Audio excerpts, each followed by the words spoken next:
DSC నియామకాల్లో అవకతవకలపై విద్యాశాఖ మంత్రి నారా లోకేష్ వెంటనే రాజీనామా చేయాలని డిమాండ్ చేస్తూ వెంకటగిరి నియోజకవర్గ వైఎస్సార్సీపీ సమన్వయకర్త నేదురుమల్లి రామ్కుమార్ రెడ్డి ఆధ్వర్యంలో నెల్లూరు జిల్లా కలువాయిలోని వైసీపీ కార్యాలయం నుండి బస్టాండ్ సెంటర్ వరకు భారీ ర్యాలీ నిర్వహించారు. ఈ సందర్భంగా రామ్కుమార్ రెడ్డి మాట్లాడుతూ డిఎస్సి నియామకాల నోటిఫికేషన్లో కొత్త జీవోలు విడుదల చేసి అనంతరం రద్దు చేయడం వెనుక అక్రమాలున్నాయని ఆరోపించారు. అదేవిధంగా విద్యార్థులకు ఫీజు రియంబర్స్మెంట్ మరియు నిరుద్యోగ భృతి ఇస్తామని నమ్మబలికి మోసం చేశారని ఆరోపించారు. ఈ కార్యక్రమంలో వెంకటగిరి నియోజకవర్గం వైఎస్సార్సీపీ పరిశీలకులు కల్పలత, జడ్పీటీసీ అనిల్ కుమార్ రెడ్డి, వైఎస్సార్సీపీ మండల అధ్యక్షులు మాఖిరెడ్డి కృష్ణారెడ్డి, ఎంపీపీ ఆర్ లక్ష్మీదేవి, వైఎస్సార్సీపీ నాయకులు, కార్యకర్తలు పాల్గొన్నారు. ఆంధ్ర రాష్ట్రం మొత్తం మీద 175 నియోజకవర్గాల్లో జరుగుతున్న ఈ నిరసన ర్యాలీలు దాదాపు అన్ని దగ్గరలా పూర్తయినాయి. ప్రతి దగ్గర స్వచ్ఛందంగా మా పార్టీ నాయకులు కార్యకర్తలే కాకుండా ప్రజల నుంచి మంచి స్పందన వచ్చింది. ఇది చూసి చాలా దగ్గరలో పోలీసులు కూడా అత్యుత్సాహం ప్రదర్శిస్తూ ఆపడానికి ప్రయత్నం చేశారు, తగులుకు దిగారు. ఓర్చుకోలేని గ్రౌండ్ లెవెల్లో ప్రజలకు మన మద్దతు లేదు, మన పార్టీ తరఫున కూటమి ప్రభుత్వానికి ఇంకా మద్దతు లేదు ప్రజల్లో అని స్పష్టంగా కూటమి ప్రభుత్వానికి అర్థమైంది. అందుకని లేని వివాదాలు సృష్టిస్తూ తగులుకు దిగటం జరిగింది. జరుగుతున్న ర్యాలీని భగ్నం చేయడానికి ప్రయత్నం చేశారు. కొన్ని దగ్గర ఇప్పటికీ జరుగుతూ ఉంది. స్టేషన్ తీసుకుపోవటం కానీ, వెంకటగిరిలో లైన్ దాటకుండా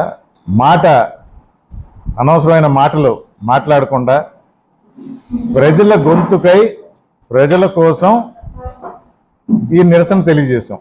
ఎప్పుడైతే ప్రోగ్రాం అనౌన్స్ చేశారో వైఎస్ఆర్ కాంగ్రెస్ పార్టీ అధినేత జగన్మోహన్ రెడ్డి గారు విద్యాశాఖ మంత్రి లోకేష్ గారిని రిజైన్ చేయమని అడగడానికి లేదు అని, అంటే జీవో పాస్ చేయలేదు కానీ అన్అఫీషియల్గా అన్ని దగ్గరలా లోకేష్ గారిని రాజీనామా చేయడానికి వీల్లేదు, అడగడానికి వీల్లేదు అని. ఎందుకు వీల్లేదా? కేంద్ర ప్రభుత్వంలో ఒక్క నీట్ పేపరు సరిగా జరగలేదు అని అంటే యువత ముందుకొచ్చి పార్టీలు వెనుకున్న ధర్మేంద్ర ప్రధాన్ అక్కడి కేంద్ర మంత్రి, విద్యాశాఖ మంత్రి, ఆయన రాజీనామా కోరారు. ఆయన రాజీనామా చేసేంత వరకు కూడా ఉద్యమం ఆగల. దేశ ప్రజలు కోరికను మన్నించి ప్రధానమంత్రి తన సహచర మంత్రిని, ఆయన కిందన్న మంత్రిని, విద్యాశాఖ మంత్రిని రాజీనామా చేయమన్నారు. మరి దానికి ఆంధ్ర రాష్ట్రానికి తేడా ఏంటి? ఇక్కడ కూడా అదే, ఎన్ని అవకతవకలు. దానిలో స్పష్టంగా డిఎస్సి అనే దగ్గర అడ్డంగా దొరికారు కాబట్టి అసలు సిబిఐ ఎంక్వైరీ కూడా అవసరం లేదు. అది కూడా అడుగుతున్నాం. స్పోర్ట్స్ కోటా కోసం ఎగ్జామ్ రాయకుండా కొత్త జీవో తీసుకొచ్చారు. అయిపోయిన తర్వాత, అలాట్మెంట్ అయిపోయిన తర్వాత ఆ జీవోని రద్దు చేశారు. స్పష్టంగా అర్థమవుతుంది కదా. కండక్ట్ చేసిన వ్యక్తి నంబర్ 1 ర్యాంక్ వచ్చింది. స్పష్టంగా అర్థమవుతుంది కదా. పేపర్ లీక్ అయింది, ఆయన ఒక్కడే పెట్టుకుంటాడా? ఆయన 10 మందికి పంచుతాడు కదా, 10 మందికి అమ్ముతాడు కదా. ఇదే అవకతవకలు జరిగినాయి అన్నాం. అయిన తర్వాత సరే, అతనికి ఏమన్నా ఉద్యోగం వచ్చిందా? నంబర్ 1 ర్యాంక్, మీ బండారం బయటకు వస్తుందని చెప్పి అతనికి అలాట్ చేయాల. అసలు ఎవరి దగ్గర నుంచి నిరసన లేవన్నారు. 660 కేసులు ఉన్నాయి కోర్టులో, నిరసన లేదంటారేంటి?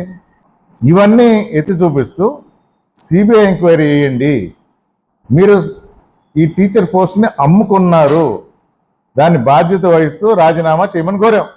తప్పే ఉంది. అలాగే పిల్లల ఫీజు రియంబర్స్మెంట్ వచ్చినప్పటి నుంచి 6,800 కోట్లు బకాయిలు ఉన్నాయి. ఇది ఎవరు చెప్పారు? సాక్షాత్తు కూటమిలో భాగస్వామైన భారతీయ జనతా పార్టీ యొక్క స్టూడెంట్ విభాగం, విద్యార్థి విభాగం, ఏబీవీపీ వాళ్లే స్వయాన చెప్పి 6,800 కోట్ల బకాయిలు వెంటనే రిలీజ్ చేయాలా అని. దానికి నిరసనగా బంద్ పిలిపించారు మొన్న 6వ తేదీ. మేరకి రామ్కుమార్ రెడ్డి గారి ఆధ్వర్యంలో డిఎస్సిలో జరిగిన అవకతవకల మీద గడిచిన కొద్ది రోజులుగా రాష్ట్రంలోని అన్ని నియోజకవర్గాలతో పాటుగా వెంకటగిరి నియోజకవర్గంలో పలు నిరసన కార్యక్రమాలు, రిలే నిరాహార దీక్షలు, టౌన్ హాల్ మీటింగ్, ఈరోజు చివరిగా ప్రజల్లో పూర్తి స్థాయిలో అవగాహన కలిగించేందుకు ఒక భారీ ర్యాలీ కార్యక్రమాన్ని కూడా చేపట్టడం జరిగింది. ఈ ర్యాలీ కార్యక్రమంలో కలువాయి మండల ప్రజలు ఒక సునామీనే సృష్టించారు. ప్రభుత్వం వెంటనే కళ్ళు తెరవాలి, లేకపోతే ఖచ్చితంగా ఈ డిఎస్సిలో అవకతవకలు మాత్రమే కాకుండా గడిచిన 2 సంవత్సరాల్లో మీ పాలనలో ప్రజలకి ఎలాంటి పథకాలు అందలేదు. కొత్త పెన్షన్ అయితే అసలే లేదు, ఉన్న పెన్షన్లు కోత పెట్టడం తప్ప. ఇలా జనానికి, పేద ప్రజలకి అత్యంత అవసరమైన ఏ పథకాలు అందుబాటులోకి లేకపోగా నిరుద్యోగులు గడిచిన 2 సంవత్సరాలుగా ఎంతో ఆసక్తితో ఎదురు చూస్తున్నటువంటి డిఎస్సిని సైతం నీరుగార్చడం చాలా దురదృష్టకరమైన విషయం. కాబట్టి వెంటనే ప్రభుత్వం కళ్ళు తెరవాలి. డిఎస్సిలో అవకతవకలు జరిగినటువంటి అవకతవకలపై విచారణ జరిపించాలి. అదేవిధంగా ఒకవేళ అవకతవకలు జరగకపోతే ప్రజలకు మీరు ఒక శ్వేతపత్రాన్ని విడుదల చేసి జవాబు చెప్పాలి అని ఈ సందర్భంగా మేము డిమాండ్ చేస్తూ ఉన్నాము. అవకతవకలు జరిగి ఉంటే ఆ శాఖ మంత్రిని వెంటనే రిజైన్ చేయించాలి.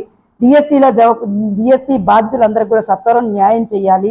నిరుద్యోగులను, విద్యార్థులను ఆదుకోవాలని ఈ సందర్భంగా మేమందరం కూడా వైఎస్ఆర్సీపీ పార్టీ తరఫున డిమాండ్ చేస్తూ ఉన్నాము. మరి అదేవిధంగా మాతో పాటుగా చాలామంది కూడా ఈ నిరసనకి మద్దతు తెలపడం జరిగింది. ఈరోజు దాంతోపాటు జరిగిన నిరుద్యోగుల భృతి కూడా వెంటనే విడుదల చేయాలి. వసతి దీవెన, విద్యా దీవెన వంటి పథకాలన్నిటి తాలూకా బకాయిలన్నింటినీ వెంటనే చెల్లించాలని ప్రభుత్వాన్ని సందర్భంగా కోరుకుంటూ, వెంటనే ఏదైతే అత్యధిక మెజారిటీ మీకు ప్రజలు అందించారో దానికి నిబద్ధతతో పనిచేయాలి. ప్రజలకి జవాబుదారీతనంగా ఈ ప్రభుత్వం నడవాలి అని మేము మనస్ఫూర్తిగా కోరుకుంటూ, వెంటనే దీనిపై విచారణ జరిపించి తగు న్యాయం చేయకపోతే నిరసన కార్యక్రమాలు బాధితులకు న్యాయం జరిగే వరకు నిరసన కార్యక్రమాలు కొనసాగుతాయని మీకు తెలియజేసుకుంటూ సెలవు తీసుకుంటాం. ఈరోజు మాజీ ముఖ్యమంత్రి వర్యులు వైఎస్ జగన్మోహన్ రెడ్డి ఆదేశాల మేరకు మన వెంకటగిరి నియోజకవర్గ సమన్వయకర్త నేదురుపల్లి రామ్కుమార్ రెడ్డి ఆధ్వర్యంలో ఈరోజు కలువాయిలో 3 రోజుల నుంచి ప్రతి మండలంలో రిలే నిరాహార జరిగింది డిఎస్సి మీద. మరి డిఎస్సి మీద అక్రమాలు జరిగినాయని చెప్పి నిరాహార చేసాను. ఈరోజు మన రామ్కుమార్ రెడ్డి ఆధ్వర్యంలో కలువాయిలో ర్యాలీ పెట్టాలా అని చెప్పి నిర్ణయం తీసుకున్నాడు.